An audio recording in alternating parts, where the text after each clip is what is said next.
I'm going to make some carrot cake cupcakes, but I'm going to do a little shortcut. You know, I don't like being in the kitchen all doggone day. So I'm using the Duncan Hines Perfectly Moist Spice Cake. I already have this in the mixer. I already have, what size is this? 5.1 ounce box of vanilla pudding in there. I have 6 eggs in there. I did 2 tablespoons of vanilla. I did, let's see, it was a cup of milk instead of water. And the mix calls for 1/2 cup of vegetable oil. I use melted butter. I'm gonna add that in a little bit because I don't want it to cook the eggs. And I doubled it. So instead of 1/2 cup, I have a cup of melted butter, and that's 2 sticks. Now I know you're wondering, well, where's the carrots? A spice cake. Here they are. It's a heaping cupful. And the reason I'm doing this shortcut is I was reading this. This mix, cake mix, comes with cinnamon, nutmeg, and allspice. That's pretty much what you put in a carrot cake. I don't think you put the allspice, but it's all good. Anyway, let's get this mixed up first. I want to stop it, and then I'm going to scrape the bottom because I want to make sure everything in the bottom is getting incorporated into the mix. Next, I will add the butter, and the last thing I add will be the carrots.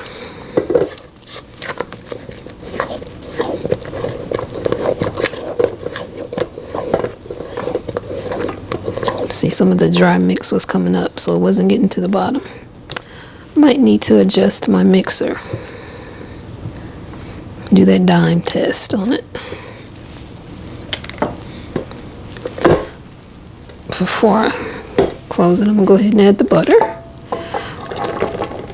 I did let it cool a little bit after I melted it, but again, I didn't want to add it when I had the eggs in there until the eggs were incorporated because I might cook the eggs. You don't want that to happen. Turn this on low because that butter is gonna slosh all over when I start it.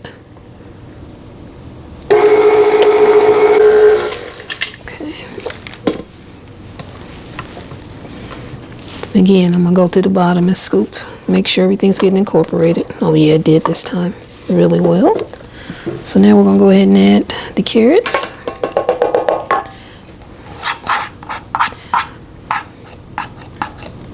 And what I bought was some shredded carrots, and then I went through and I chopped them up a little bit by hand. I could have put it in a food processor, but that would have been something else to clean. I don't want to do all that. This way I have a knife and a cutting board to clean instead of the food processor. Okay.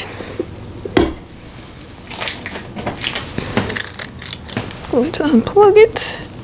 And now we just put this in our cupcake. I'm using cupcake liners, and we bake them. Oven is preheated to 350. I already did that. And here's our batter. And you can see bits of the carrot all throughout. I started to put 2 cups of carrots in here. I'm glad I just did that heap in one because I think that would have been too much. Let me get my cupcake liners.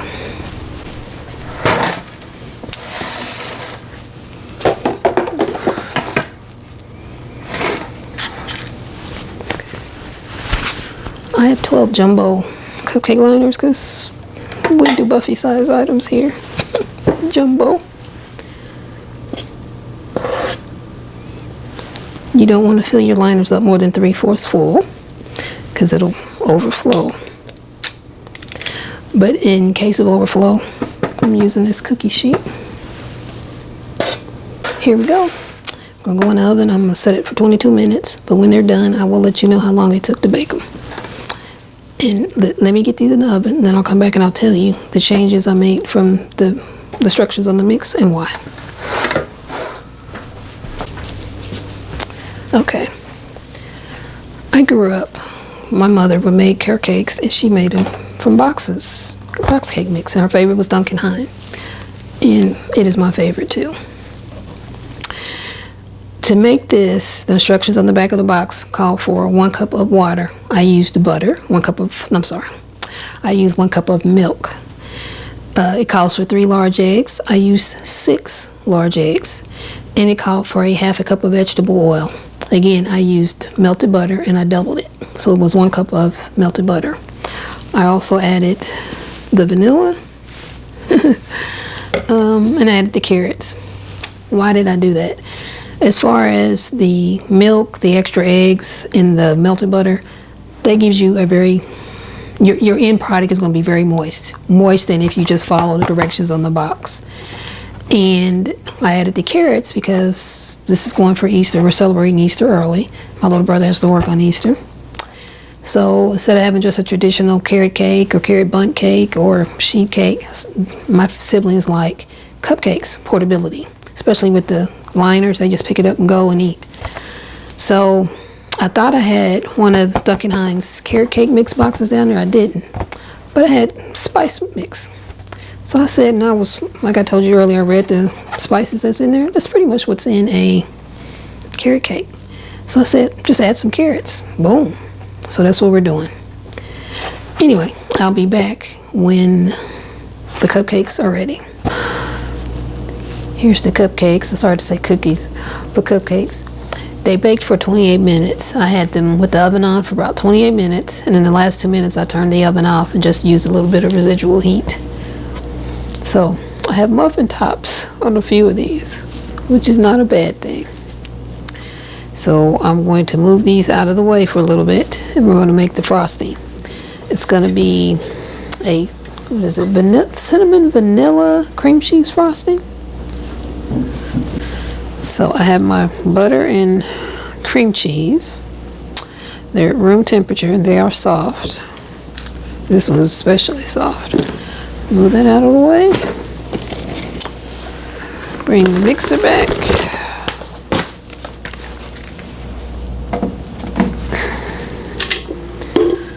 So the ingredients for the frosting: 1 8-ounce package of cream cheese, 1 stick of butter, unsalted butter, and at room temperature. You know, they soften to room temperature. 1 teaspoon of cinnamon, 2 tablespoons of vanilla, and I've got to get 4 cups of powdered sugar. I didn't pre-measure that out yet because I didn't want to have another bowl to wash. So I'm going to cream the first ingredients, and when they're done creaming, I'll take the bowl over there and add my 4 cups of powdered sugar. But let's get started.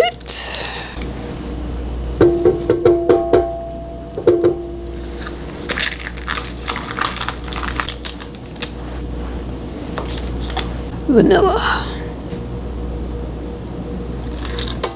And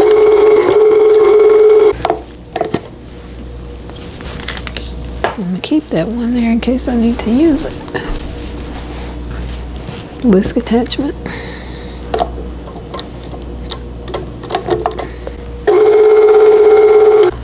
I'm gonna go ahead and get the 4 cups of powdered sugar. Okay, I got my 4 cups. I have my little bag with the tip prepared. This is just to put the items inside each of the cupcakes. Just stab it in the center.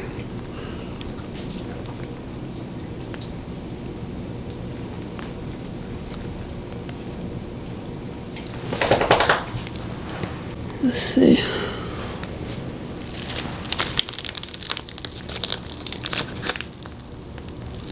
Okay, I'm back. The frosting has been in the fridge about 40 minutes, and as you can see, it's a lot thicker now. So I definitely spread it on top. It's still running, but not as runny as it was. Again, I don't know how to frost anything, ice anything, so don't be watching me for tips. Well, here they are. Here's this one.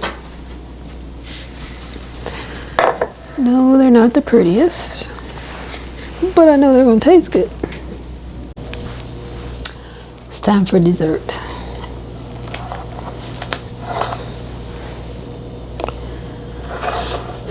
My sister's already eaten one. She said it's not as sweet as your other one. The one I make with the spice cake and the sweet potato pie. Better. So yeah, I know. A lot of sugar in that sweet potato pie. Better, but she said it's good. I don't know if you can see the... Look at it. I don't know if you can see the pieces of carrot all in there.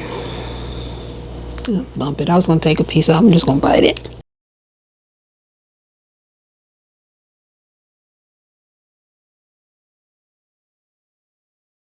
This is good. This is right. My sister's right. It's not as sweet, but it's good. And you know what sets it off? This doggone icing.